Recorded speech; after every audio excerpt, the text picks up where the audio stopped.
And I hope you like this Dhamma talk this evening, because I just hope you're not disappointed by it. I don't think you can be disappointed by this evening's Dhamma talk, because this evening's talk is on the subject of disappointment.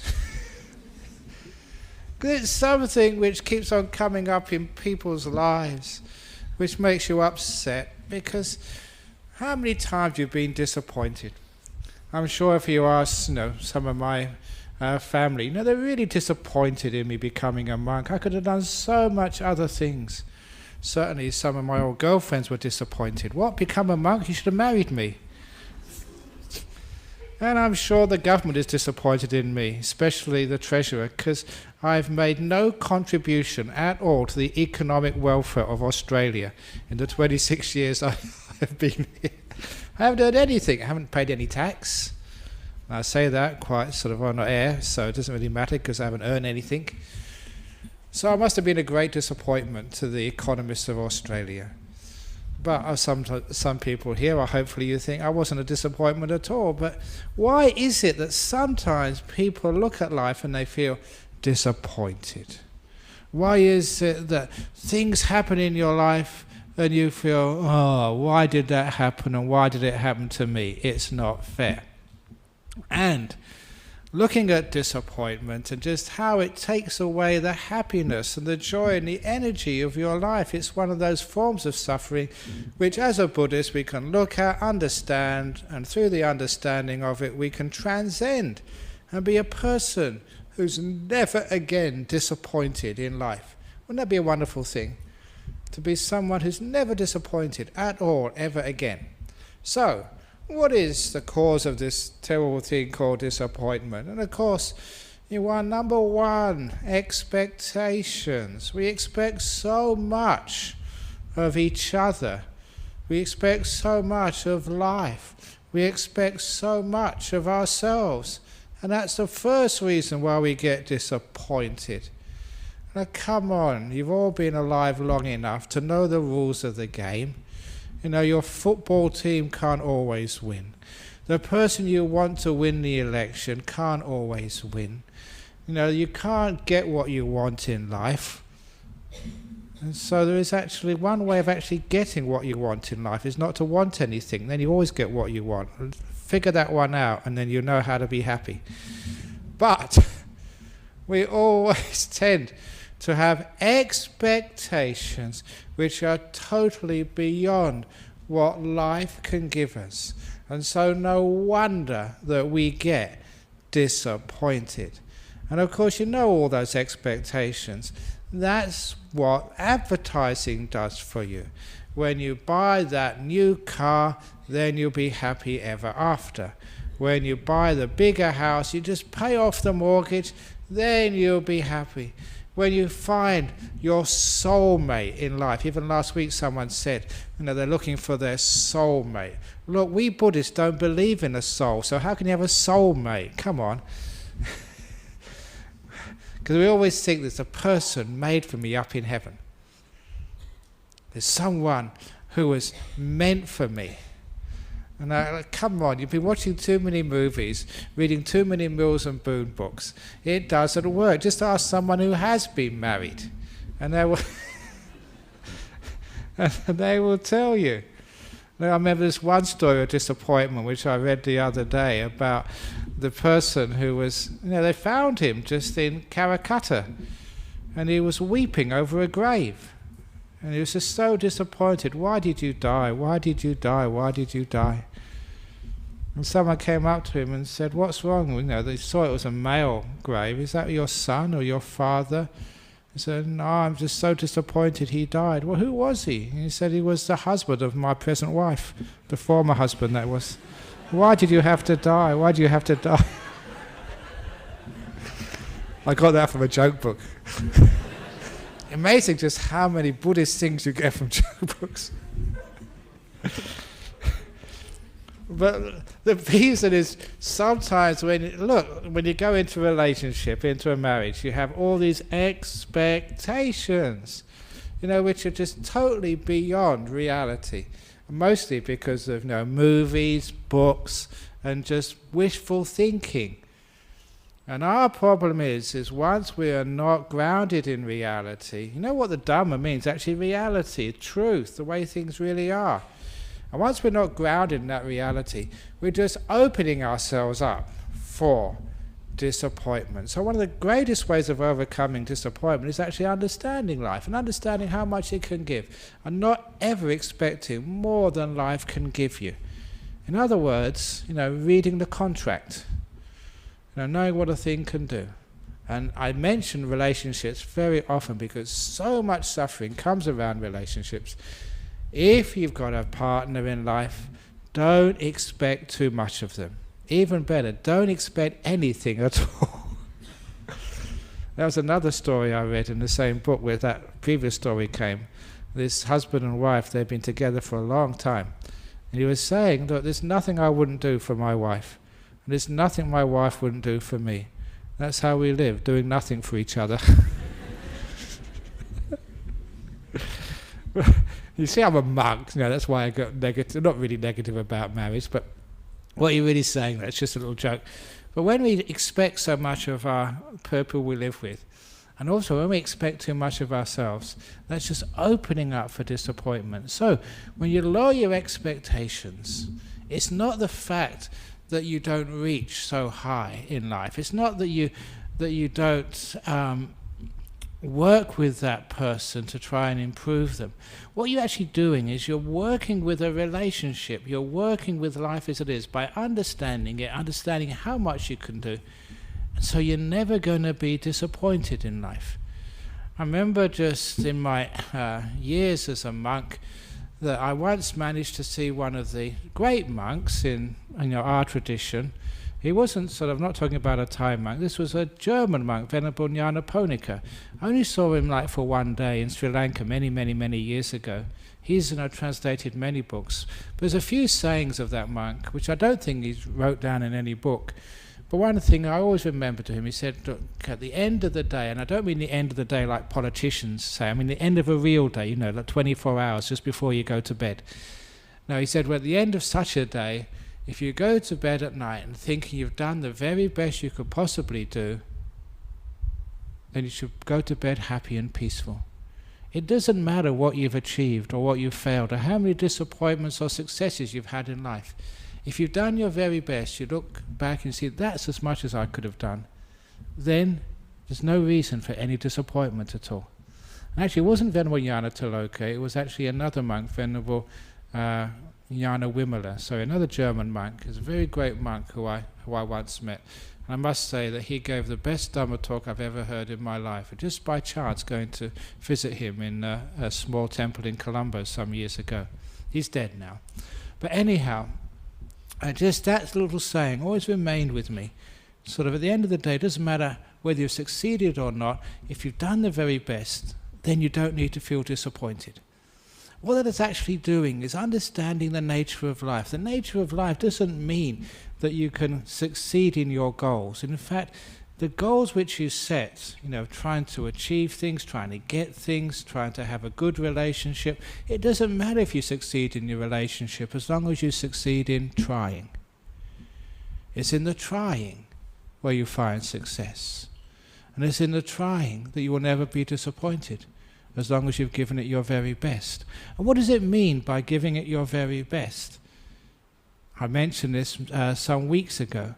In just the context of people in caring professions. And I know there's many people here who are doctors, nurses, psychologists, or just help other people as their profession. And I mentioned especially for doctors, and also for nurses, but especially for doctors, your job is not to cure anybody. Because if you try and cure a person, you're going to get disappointed sometimes. Basically, they're going to die on you, or the sickness is not going to get better. And eventually you get so disappointed that you couldn't do anything.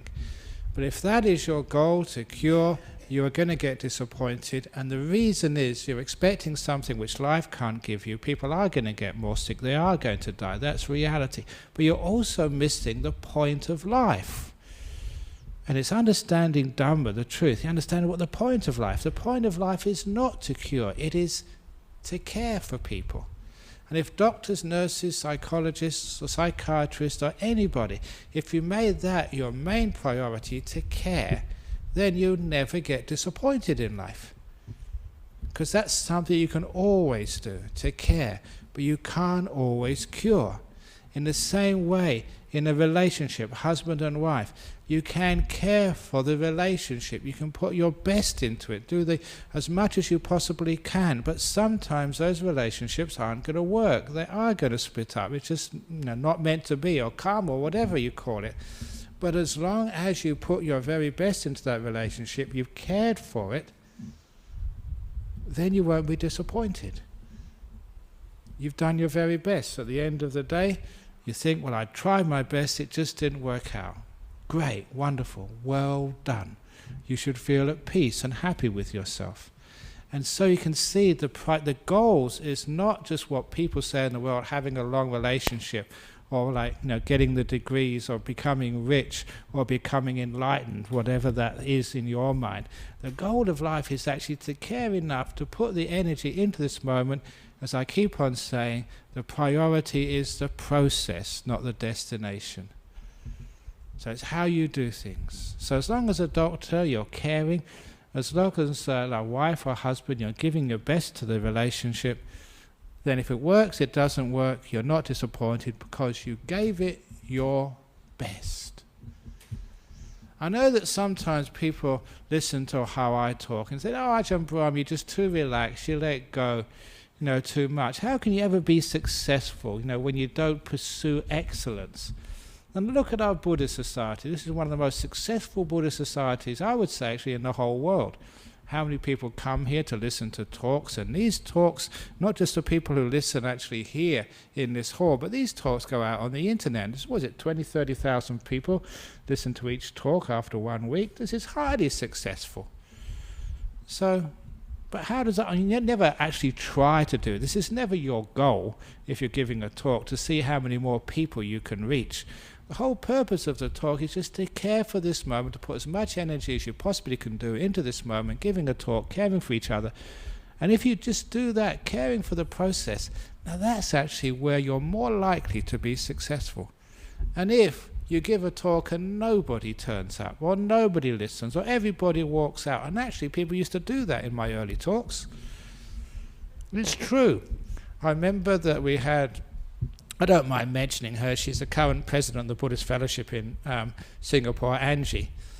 She's a very strong disciple of mine. And she came to stay at a monastery down at Serpentine some years ago, and she was just pottering around in the library, and she managed to get one of these old talks of mine, on the cassette tapes. And I think it was about 20 years ago, 23 years ago. And she thought, this is really interesting. I want to see how much this monk has changed over 23, 24 years. And she played the tape, and she came up afterwards. She said, Ajahn Brahm, that was the worst tape I've ever heard. That was terrible talk. And I laughed, and they said, yeah, of course. That's just when you're learning. But even at that time, you weren't really concerned about, whether people liked it or not, just the effort and the energy you were giving into it. That was what was most important. The care you gave into the process. Eventually it will work out. And I still remember one of the other monks over in Thailand. He told me this story, that when he was learning how to give Dhamma talks, you had to learn in Thai, because these were Thai monasteries. And Ajahn Chah told him to get up and give a talk for 1 hour in Thai. Now that's hard if it's your second language. So he gave a talk in Thai for 1 hour. And the people in Thailand are much more respectful, even though it's really a dumb talk, it's really boring. They would sit there just out of respect, because that's how they've been trained. Not like here, if you don't like the talk, after 5 minutes you're out of here. But that's our culture, who cares? But after 1 hour he finished, and he was about to finish the talk, and Ajahn Chah said, another hour. And he had to do this. And so now this time, some of those lay people, even out of respect, they couldn't sit there. So they went for the door. But he managed to get through, repeating himself. And so 2 hours he'd talk. And then the quality of the talk was right down the very bottom by the end of the 2 hours. But he'd done it. And Ajahn Chah said, another hour. So he had to go for 3 hours, and he just was having long pauses. And most people had left. The few people who were still there were leaning against the wall, just with their heads down, snoring. But he managed to get through it. Another hour, said Ajahn. He had to do 4 hours. And the last hour was the worst possible talk you could ever expect anywhere. Even the mosquitoes were falling asleep. But that was actually a teaching of this great monk Ajahn Chah, to tell you, look, don't have goals of wanting to give a talk and being the best speaker in the whole world and have everybody come up after and say, wow, what a wonderful talk. That's not the point. Because if that is the point, you will be disappointed. The main point is not just if people like the talk, it's actually what you give in every moment when you're giving a talk. It's caring for this moment.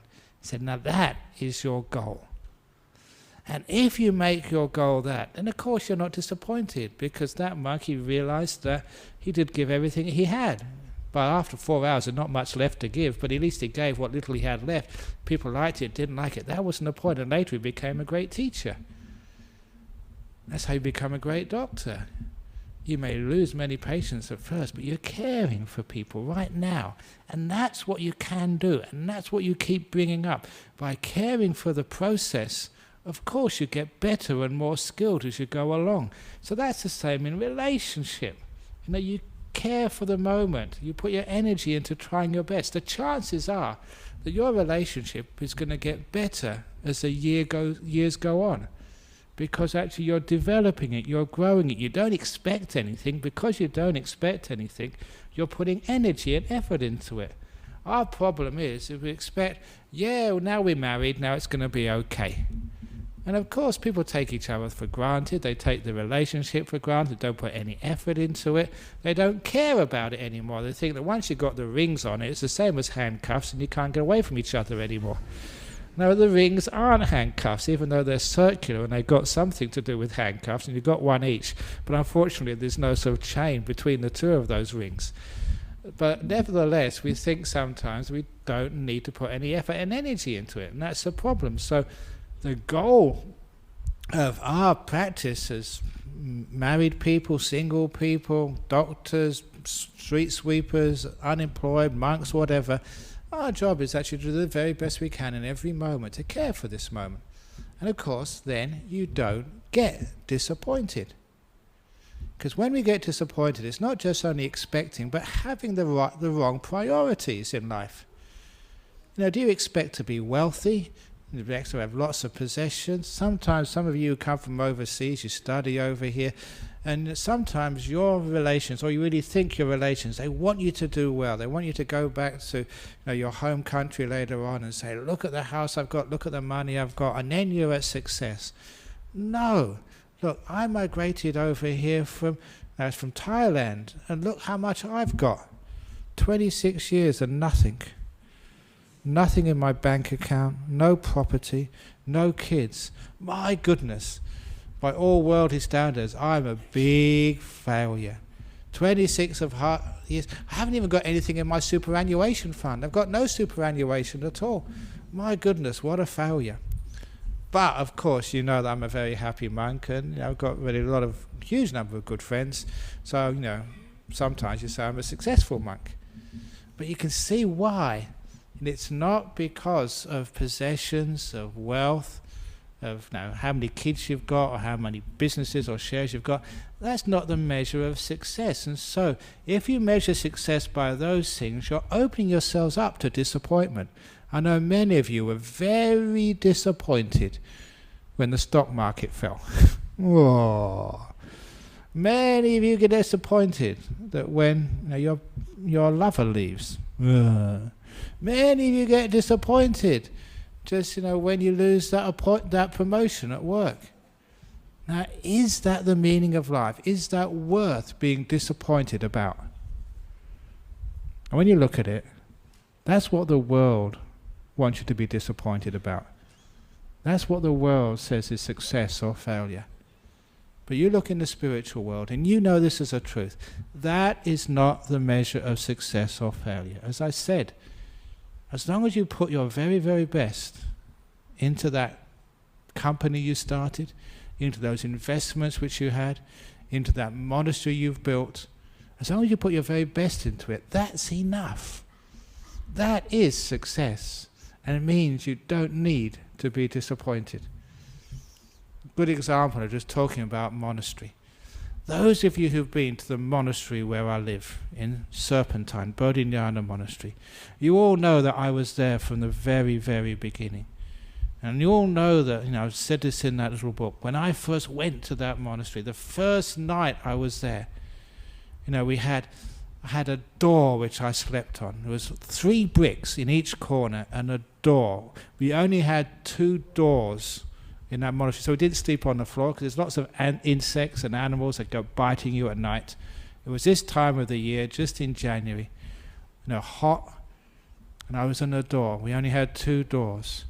Because I was the second monk, because of hierarchy, the senior monk got the flat door.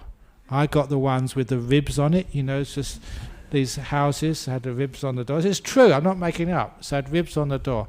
But I was fortunate that there was one of the doors which the doorknob was actually in the center of the door rather than on the edge. So there was a big hole in the middle of the door. And being a positive thinker, I thought, well, that's actually very good because that means I don't need to get up out of bed to go to the toilet. It's a very, very good. So I don't know why they don't make other beds like that with a hole in the centre, a bucket underneath. So you don't, you know what it's like getting, these hot days or cold days, getting out of bed to go to the toilet. So that's positive thinking. So, and you realise that you didn't know whether that monastery was going to work. We were totally in debt, had no money at all, and we had to work very hard. And I did work very hard, and it started to work, the monastery. And then it came to, I always remember this because it's an anniversary tomorrow, January the 31st, 1991, when the temperature at Bodhinyana Monastery reached about 47, 48 degrees. And that was before the fire came. It was a huge bushfire that day. Crown fire came right through our monastery. And there you were. This monastery which I'd spent how many years, so many years building up. And when you have one of these bushfires, I don't know, this was hotter than the 2J fire, which was earlier on. This was a huge fire. And when you're actually in these fires, it's amazing to see just the power of nature. Because these eucalypt trees, when it gets that hot, the eucalypt oil evaporates. And it forms this mist around the tree, mixed in with oxygen. It's like a bomb waiting to go off. And this is what happens. Just when an ember comes into that explosive mixture, the whole tree explodes. It was like explosions. This whole big tree would burst. It wouldn't be fire coming from the top or the bottom. It'd be like this ball of flame around the whole tree, all in 1 second, with this huge noise like a bomb. Tree after tree after tree. We had to evacuate. There was no choice. Evacuate for our lives. And when we evacuate, I look back upon that monastery, which I'd worked so hard to build up, and you thought nothing can survive. None of those buildings, they were right in the middle of these trees. They'd all be burned to ashes. And when I left, I remember just going to the bottom of the hill and from the southwest highway looking up and seeing the whole hillside explode in flames, one after the other. The other monk who was with me, he tried to get up and he was arguing with the policeman blocking Kingsbury Drive and say, "That's my monastery up there, I want to get up." He said, "You can't." "I want to get up." "I can't." And then a few explosions happened and the policeman said, "Do you want to go up?" He said, "No." That was true. So you left it there. And I remember that night sleeping on the shearer's shed in a farm close by, just thinking, all that hard work. And those of you there at the time just know how much hard work which I put into that monastery, personally building it, all gone. And actually I slept soundly. Because I thought, wonderful, I'd given up so much time, what a wonderful thing I'd achieved. And it didn't matter that there was going to be a monastery there the following day. What was most important to me was that I'd put all that energy and effort into it, and so much love and care. That was my success. Not the fact there was a monastery there at the end of the day, but the fact that I put so much care and effort and energy into what I did. And I was so happy with that. I slept well. And of course, those of you who know the story, the following morning you got up there and it was all remaining. There's a caravan which was burned, but all those huts, those buildings which you see there were totally survived. And even though it was a far more intense bushfire than you saw at Tujay. Even I remember just one of the head of the bushfire, they didn't call it FISA in those days, the head of the bushfire brigade, he had to come for an investigation, and I took him around. I remember him seeing one of the huts, and I'll never forget the words he said. He looked underneath it and around it, examined it totally, and then he turned to me and said, "Brahm, this should not be here." I remember that, it shouldn't be there, but it was. So it was actually a bonus for me. But even if it was destroyed, I wouldn't have minded. Why? Because the destination, what we achieved, was not the buildings, but was how we did it. That was what was most important. So I wasn't disappointed. And if that monastery had been destroyed, I wouldn't have been disappointed. I think, wow, what a wonderful thing we had done. Great. So my priorities in life, from that time and from even now, is not what you achieve, but the process, how you do these things. And if the process is more important than the goals, or rather the process is your goal in life, disappointment doesn't happen in life. How can you be disappointed when you know you've tried your best, you've given it everything you've got, you put a lot of care into it, and you've had a lot of fun on the journey? If you reach the destination, that is just gravy, that is just bonus. But the journey was the most important thing. And that's why you don't get disappointed. So relationships, it's the journey of the relationship. Whether it lasts or doesn't last, that's just a bonus. But the fact that you've had a wonderful time together, you've enjoyed each other's company, you've given it everything you've got, it didn't work out, fine. We just had a wonderful time together. And the same in just, not just relationships, just life ends. People die. And I don't know why people just can't accept that and enjoy the process of dying and death and separation. Because you can't stop it. It's part of life. And we expect people to keep on living and living and living and living, and they can't do that. It's obvious it can't happen. But instead of worrying about a person dying, we look upon their living. It's the living is important, not the death. And so understanding that, it's the process which we've had together, the time we've had together, the great wonderful moments we've shared together. And if a person has lived at the end of their life, they think, wow, I've done as much as I possibly could have done as a garbage collector. I've just really sort of cared for all those garbage cans which I've picked up in my truck. And I've tried my very best not to leave anybody or not to sort of spill things on the ground. And then at the end of the day, when you die as your garbage, and you go to the great recycling dump in the sky, and you can think to yourself, wow, what a great career I've had. I've had such a wonderful time as a garbage collector. Or whatever else you do in your life. It doesn't matter if you're a garbage collector or a doctor or a prime minister or a monk or whoever. The most important thing in life is just as long as you're giving it everything you've got. And then you never think in life, oh, what a great disappointment. I only managed to be a garbage collector, and that's what I managed to do in life. Spiritual life teaches you that's not what we call achievements. That's not what really matters in life. And so it doesn't matter how long we have together. What's important is the quality of that time we spent together. Even if it's just a few days, you've had your child, and then he dies after a few days of life. It does not matter just how long, it's the quality of that time you've had with that person. That is what is most important. And I think people realize that. Their expectations is not that when you give birth to a child they're going to last forever, or for 60, 70, 80 years. We don't even have that expectation. Anybody who knows the truth of life means people can die at any time. That's the nature of life. That's why that sometimes people, call me up and they say, because they usually call me up, somebody has died. And if there's somebody I know, I actually say, I expected that. What do you mean they're only 20? Of course I expect that, because they can die at any time. That's the nature of life. You expect these things, so you're not disappointed. But especially, and look, I've done many funeral services, another one on Monday. Like, if this keeps on going, we'll have no Buddhists left in Perth, but I think we get more Buddhists. And I usually, after 1 week, if you go to a funeral, you count up how many Buddhists have died and how many more Buddhists have you made. So I'm usually in the positive side of the ledger, so that's why I don't get the sack from the Buddhist Society of West Australia. But when you look at, so I do so many funeral services, and sometimes people do die at a young age. But there's something I've noticed. This is personally, I've known these people, many of them, come here and got to know them and care for them and talked to them and even visited their houses. But one thing I've always noticed, I'm never sad when a good person dies.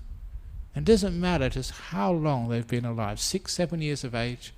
If they're a really good person and they've lived a wonderful life, even only 6 or 7 years, I feel like celebrating their life. But there's been cases where the person's been 70, 80 years of age and they haven't done much for anybody. They just been selfish, living maybe alone, and stingy. And it's people like that I feel sad about. And I often wondered why it was, Ajahn Brahm, you feel sad at people who've lived a long life, but you don't feel sad at people who lived a short life. And it was all to do with the goodness of their life, just how much they put into their life, how much love and care and generosity and kindness, how much community service, how many times they'd volunteered to join the Buddhist Society of West Australia committee, because we're taking nominations now. People like that, if they've served on the committee, even for one term, I've never feel sad. They've just used their life wisely. That's an advertisement just to put in for this evening's announcements later on. But if you put a lot into your life, even if it's a short life, it's a beautiful life, so you never feel sad. And that emphasizes the point. You don't even need to feel disappointed when a young child dies, if they've done a very, very good time. And they've really put a lot of energy and effort and care and kindness. They've lived a really good, spiritual, beautiful, loving life. Well done. 80 years, 90 years of age, and they wasted their life just amassing wealth and just not sharing it with people who really need it, and just not caring or spending time with other people, and neglecting the spiritual side of their lives. Just what a waste of a life that is. And you feel just, they don't know the process. It reminds me of a story. And this is a story, I sometimes tell this on retreat. I haven't told this for a long time now. And it's about the old seaman, the old sailor, and the professor. Now, in these Buddhist stories, the person with the simple job usually comes out superior, especially when professors are mentioned, which is one of the reasons professors always get a bad rap in Buddhism. That's why we don't get many professors coming here. But there was a professor and an old sailor. Now, these were the days when people would go from country to country in boats, before we had cheap aircraft to take you to place. So this man, he was going from Sydney to San Francisco to give some lectures, this professor. And the first night on the boat from Sydney, he had his dinner, in the what they ever call it, the galley or whatever. And after a beautiful dinner, he went out on deck just to take the air, the first night out on sea, as people do. And as he was walking out on deck, he saw this elderly sailor, this old man, just leaning over the railing, looking at the sea underneath. And he decided to have a conversation with this old sailor, because even though this was a simple job, this man must have been sailing the oceans for such a long time. Surely he must have learned something useful. And the professor was always wanting to increase the store of his knowledge, thinking that that was the meaning of life. So he went up to the sailor and said to him, "Old man, how long have you been a sailor?" He said, "Ever since I was a young boy, about 13 or 14. It's many, many years I've been sailing these oceans." He said, "Oh, that's amazing." He said, "You know, on that sea which we're sailing on, there's so much life in there. You know, as an old sailor, you must be an expert on marine science, about all the animals which depend upon that ocean underneath us, and all the currents and the reefs underneath. You know, let's have a conversation about marine science." And the old sailor said, "About what?" "About marine science." "What are you talking about?" said the old sailor. "I don't know anything about marine science or the animals under the sea." "What?" said the professor. "All those years at sea, and you never bothered to pick up a book and learn about the oceans underneath you?" "No," said the sailor. "You stupid old man," said the professor. "You've wasted your life. Stupid old man." And he walked away in disgust at this old man who'd wasted his life actually on the oceans, never learning about them. Next night at sea, he had a very, very beautiful meal, and he was in a good mood. So when the professor walked on deck the second time, there was the old sailor on watch, and this time he was just looking at the stars. And that was actually one of the hobbies of the professor, astronomy. He said, fair enough, the poor old man, he may not know about marine science, but he must know about astronomy, because in those days before GPS, that's actually how you could navigate, by the stars. So he went up to the old man and said, "Look, I'm sorry what I said to you last night. You may not know about marine science, but I bet you know about astronomy, and that's my hobby. Look at that beautiful Ursa Major out there." He said, "Ursa what?" "You know, the stars above you. You know, you must know a lot about astronomy. That's guided your ship." He said, "I know nothing about that. The captain knows about it, not me." "What?" said the professor. "All those years at sea looking up at the heavens above you, and you've never ever bothered to learn about astronomy? You stupid old man. What a waste of a life. You've wasted your life, you stupid old man." And the professor walked away in total disgust.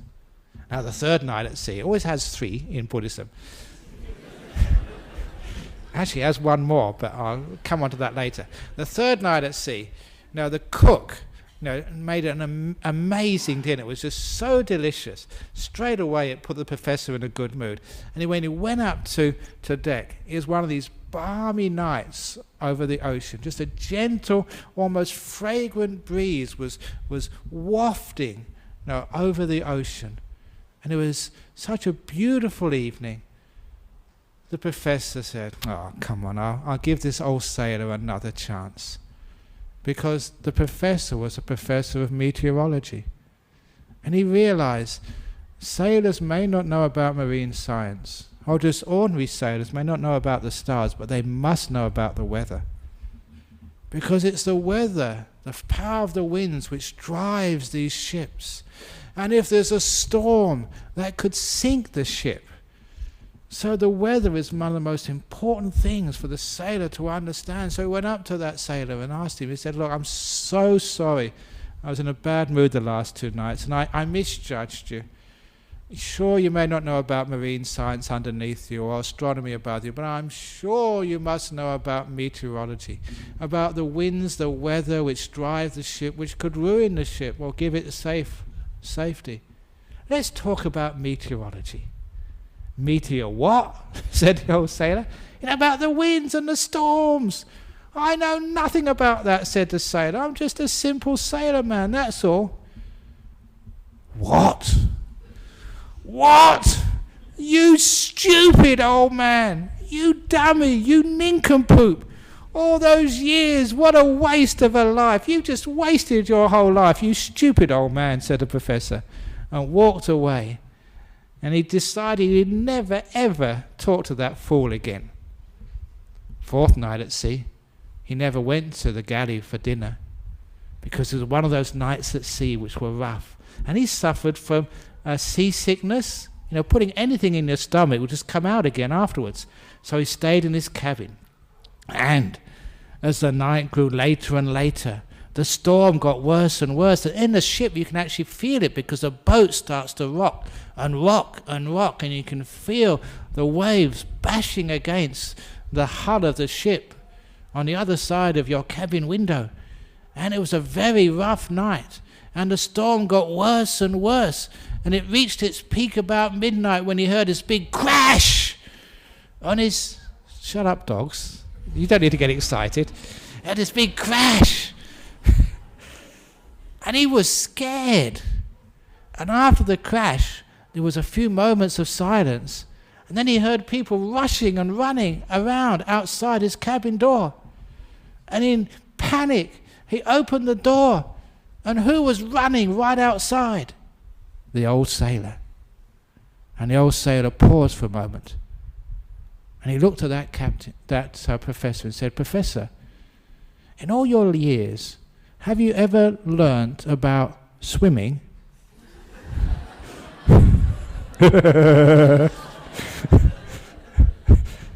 Actually, no, said the professor. What a waste of a life, the ship's sinking.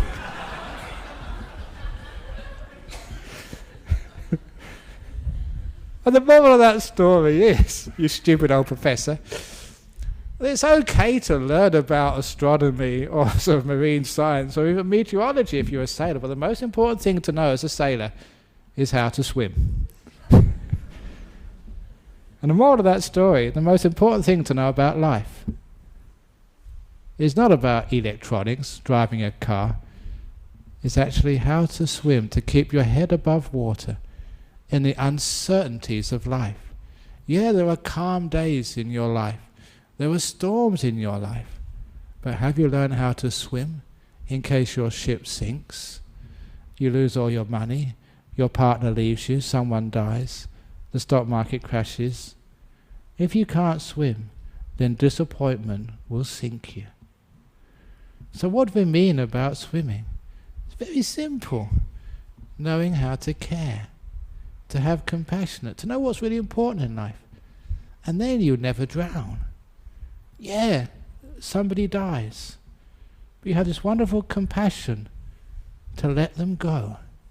You have this wonderful care for life, not trying to get angry about life for taking someone you love away. To have this wonderful compassion for the past. You've had a wonderful time together. Oh, thank you so much. Compassion is what opens the door of your heart to the world, to reality, to life and death.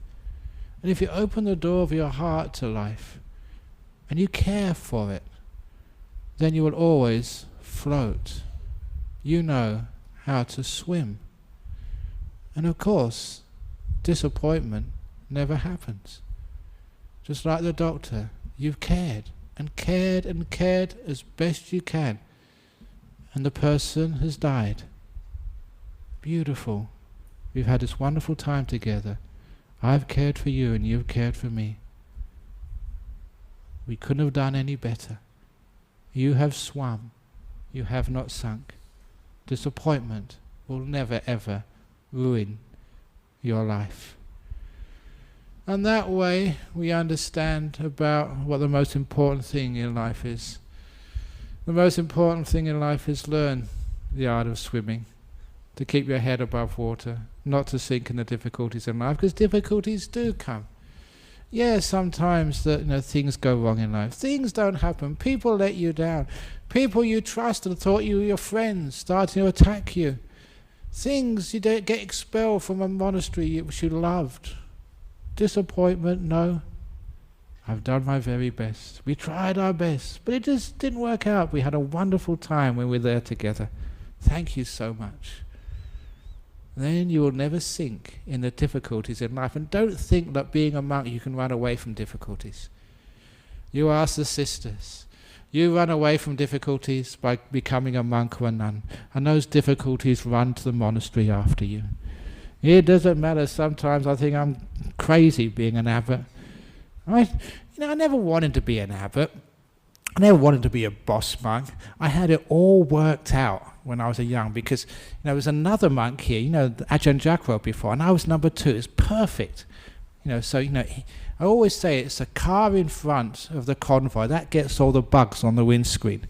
The one going behind is free of the bugs.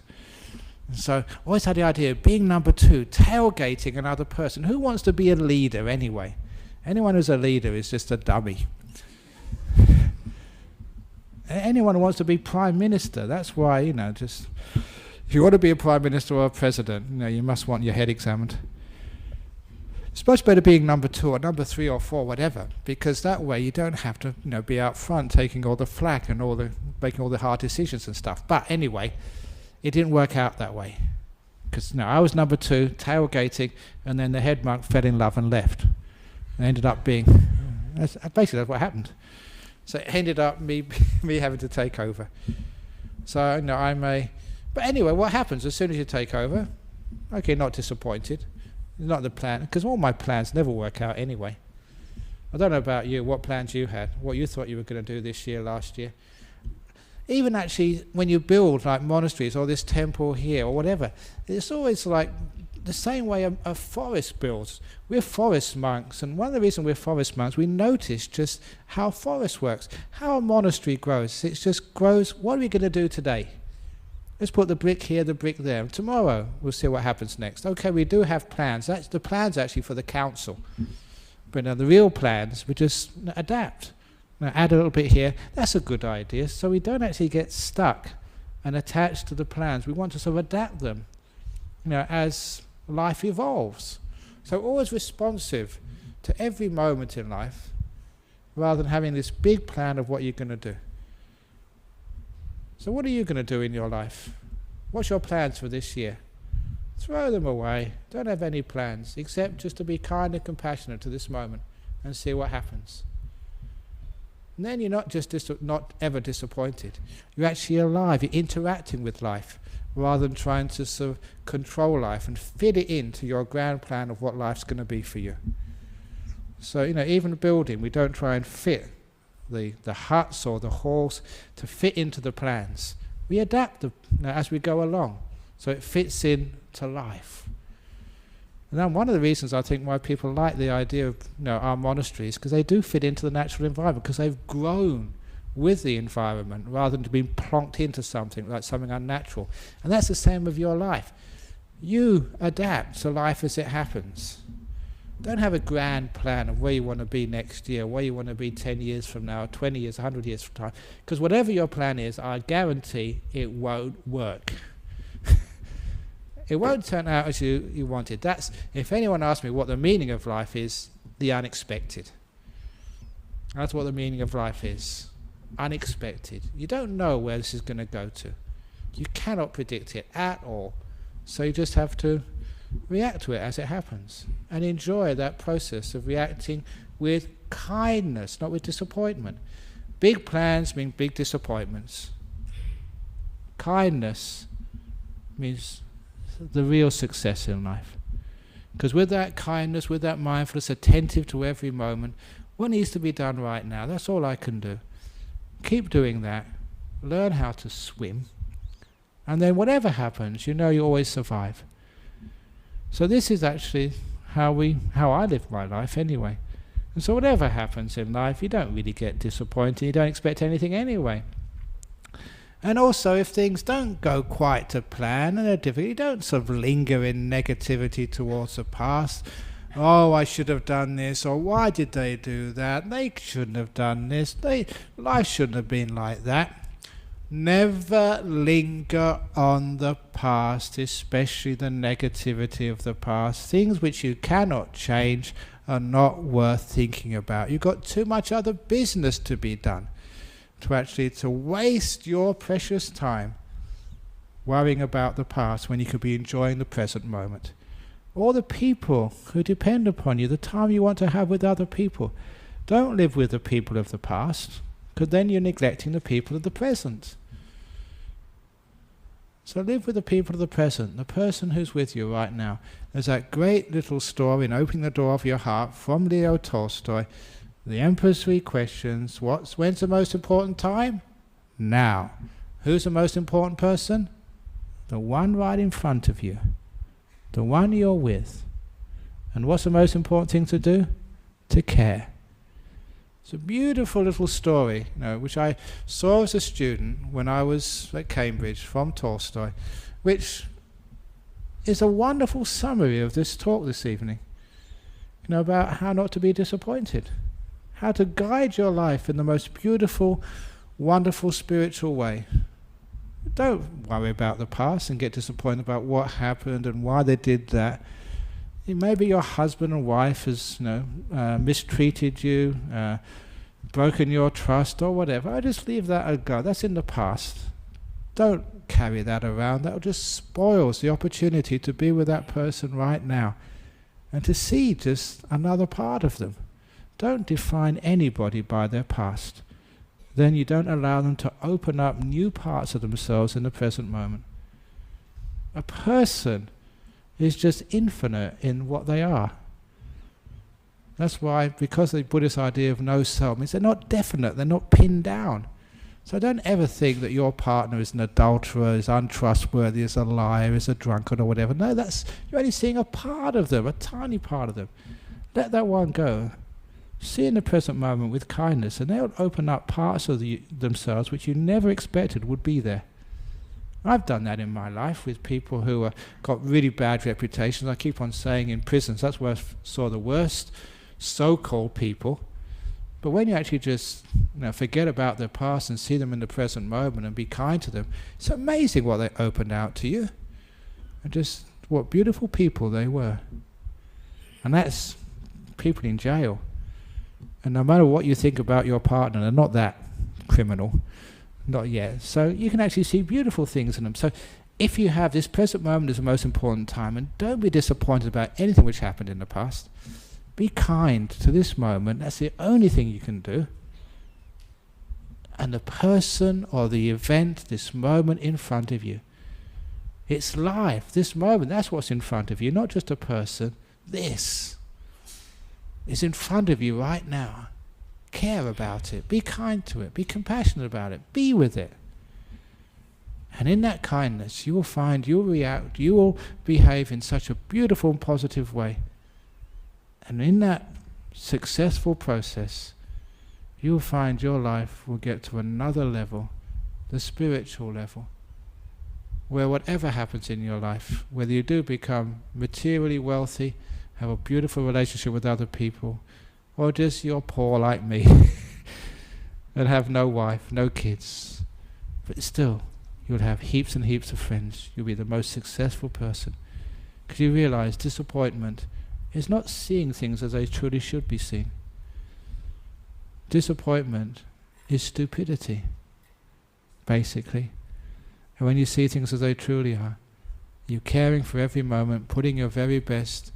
Yeah, sometimes people might not appreciate it, but you go back to your room afterwards and said, I really did my very best this evening to give the best possible talk. I've cared for every one of you, every moment. I've tried to put my best into this.